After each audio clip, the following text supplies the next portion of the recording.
জগৎগুরু তত্ত্বদর্শী সন্ত রামপাল মহারাজের নাম দীক্ষার পূর্বে আমি যত সব অশান্তি ভোগেছিলাম, দুঃখ ভোগেছিলাম, কষ্ট ভোগেছিলাম, সন্ত রামপালজি মহারাজের জ্ঞান সান্নিধ্য প্রাপ্ত করার পর আমি ওনার নাম দীক্ষা নেওয়ার পর থেকে নিজের আধ্যাত্মিক, মানসিক, শারীরিক পরিবর্তন বিকাশ ঘটিয়েছি এবং নিজের আত্মকল্যাণ ঘটিয়েছি, নিজের পরিবারের প্রতি সুখ আনতে পেরেছি, নিজেকে প্রতিষ্ঠিত করতে পেরেছি। কারণ এর পূর্বে আমি যত কিছু ভক্তি সাধনা করেছিলাম আর যত কিছু নিজেকে সুখী রাখার জন্য পাপ কর্মে জড়িত ছিলাম, কোনো কিছুতেই আমি সন্তুষ্ট প্রাপ্তি করিনি।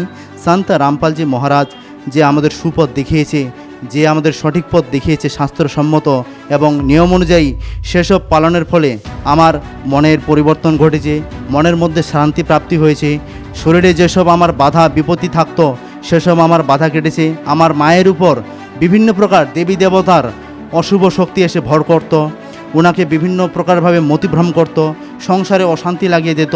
সেসব থেকে আমার পরিবার অনেক মুক্তি পেয়েছে এবং আমি সন্ত রামপালজি মহারাজ কাছে নাম দীক্ষা নেওয়ার পর নিজের পরিবারকে চালানোর জন্য আর্থিক সঠিক রাস্তা পেয়ে গেছি এবং এখনও আমি ওনার কৃপায় ভালো মতো পড়াশোনা করতে পারছি। আমি উত্তরবঙ্গের মধ্যে সর্বশ্রেষ্ঠ কলেজ শিলিগুড়ি কলেজের মধ্যে বর্তমানে বিএ সংস্কৃত অনার্স নিয়ে পড়ছি।